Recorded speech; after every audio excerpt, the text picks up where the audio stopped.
Alors, pour la suite du cours, on va passer à l'estimation d'une proportion. On va plus essayer de vérifier une hypothèse sur une proportion, on va vouloir vraiment faire un sondage pour estimer la proportion d'un caractère dans une population. Donc pour ça, on va se resservir de l'intervalle de fluctuation asymptotique que vous aviez vu en seconde. Donc je vous rappelle, hein, si vous aviez une proportion petit p, l'intervalle de fluctuation asymptotique que vous aviez vu, c'est l'intervalle dont les bornes sont p moins 1 sur racine de n, p plus 1 sur racine de n. C'était l'intervalle de fluctuation asymptotique que vous aviez vu, toujours au seuil de 95%. Donc qu'est-ce que ça veut dire? Ça veut dire que si vous prenez un petit échantillon de taille n dans une population, la fréquence observée du caractère, 95% du temps, va se trouver dans cet intervalle. Alors nous, du coup, on va se servir de cet intervalle de fluctuation asymptotique pour faire le contraire, c'est-à-dire on va interroger des personnes dans une population, obtenir une fréquence du caractère qui nous intéresse, et en fait, là, ce qu'on peut dire, c'est que si votre fréquence se trouve dans l'intervalle p-1 sur racine de n, p plus 1 sur racine de n 95% du temps, eh bien, si je construis un petit peu de la même façon un intervalle f moins 1 sur racine de n, f plus 1 sur racine de n, eh bien, vous allez avoir votre proportion petit p qui, 95% du temps, va se trouver à l'intérieur. Donc, on va pouvoir donner comme fourchette f moins 1 sur racine de n, f plus 1 sur racine de n, comme estimation de la proportion p qui sera inconnue. On va maintenant noter ça dans le cours, donc estimation d'une proportion. On considère une population dont on étudie un caractère C de proportion petit p inconnu que l'on veut estimer le mieux possible en observant sa fréquence dans un échantillon de n personnes extraites de cette population. On a vu en classe de seconde que l'intervalle p-1 sur racine de n, p plus 1 sur racine de n est un intervalle de fluctuation asymptotique au seuil de 95% de petit f.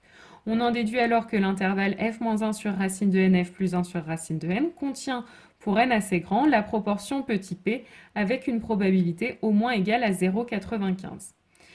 Donc, définition, soit petit f la fréquence observée d'un caractère dans un échantillon de taille petit n extraite d'une population dans lequel la proportion de ce caractère est petit p, alors l'intervalle f-1 sur racine de n, f plus 1 sur racine de n est un intervalle de confiance de la proportion petit p au niveau de confiance 95%. On utilise cette approximation dès que n est supérieur ou égal à 30, n fois f supérieur à 5 et n fois 1 moins f supérieur ou égal à 5. Et elle est d'autant meilleure que n est grand, comme toujours.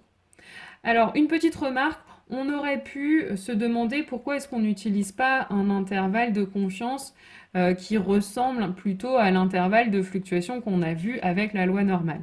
Alors, dans certains domaines, on va utiliser cet intervalle de confiance qui est lui aussi au seuil de 95%, parce qu'en plus il est plus précis, mais il ne sera pas utilisé dans les exercices de mathématiques parce qu'on ne l'a pas justifié, mais il pourra éventuellement être utilisé dans d'autres matières.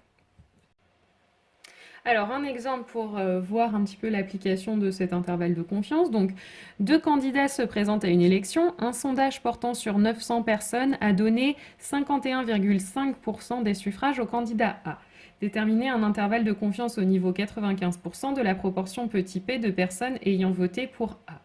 Alors, comme toujours, on va vouloir construire un intervalle de confiance, donc il faut repérer n et f. Donc là, n, vous avez 900 personnes interrogées, donc ce sera 900.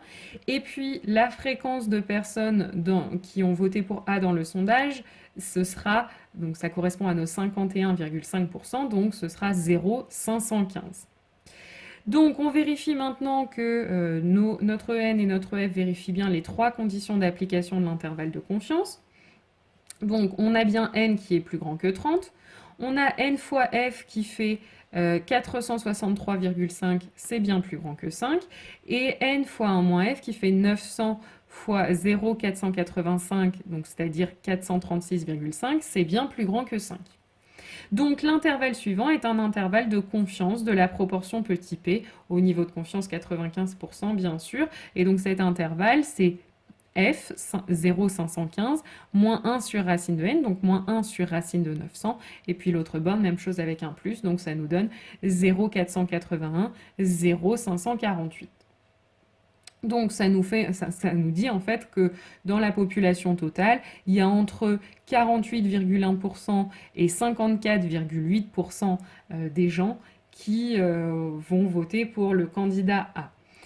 Alors vous voyez que cet intervalle, il n'est pas génial puisque en fait, il nous donne pas une estimation de la proportion petit p qui nous permette de savoir quel candidat va gagner. Entre 48,1% et 54,8%, on peut basculer d'un côté ou de l'autre. Alors du coup, une deuxième question qu'on peut se poser au sujet des intervalles de confiance, c'est combien de personnes est-ce qu'il faut interroger pour avoir un intervalle de confiance intéressant? Donc c'est la deuxième partie de l'exemple. Quel est le nombre minimum de personnes à interroger pour connaître la proportion petit p au pourcentage près au niveau de confiance 95%? Donc, ce qu'on va faire, c'est qu'on va chercher le plus petit entier naturel tel que la longueur de notre intervalle soit plus petite que 1%. Or, un intervalle donc l'intervalle de confiance, il est ici. Donc pour connaître sa longueur, on va faire borne supérieure moins borne inférieure. C'est-à-dire, on va faire f plus 1 sur racine de n moins f moins 1 sur racine de n. Et donc cette longueur doit être inférieure à 1%. Attention qu'il faut convertir en proportion, donc à 0,01. Je simplifie l'expression de gauche. Donc j'enlève les parenthèses en changeant de signe, les f vont s'annuler, il va me rester 2 sur racine de n doit être inférieur à 0,01. Donc là on a une petite inéquation à résoudre, donc j'essaye d'isoler le n en fait. Donc pour commencer, je passe à l'inverse, donc attention quand on passe à l'inverse, on retourne le signe puisque la fonction inverse est décroissante. Ensuite, je veux me débarrasser de la division par 2, donc je multiplie par 2 des deux côtés. Et puis ensuite, je veux me débarrasser de la racine carrée, donc j'élève au carré des deux côtés. Donc il faut que n soit supérieur ou égal à 4 sur 0,0001, ce qui fait 40 000.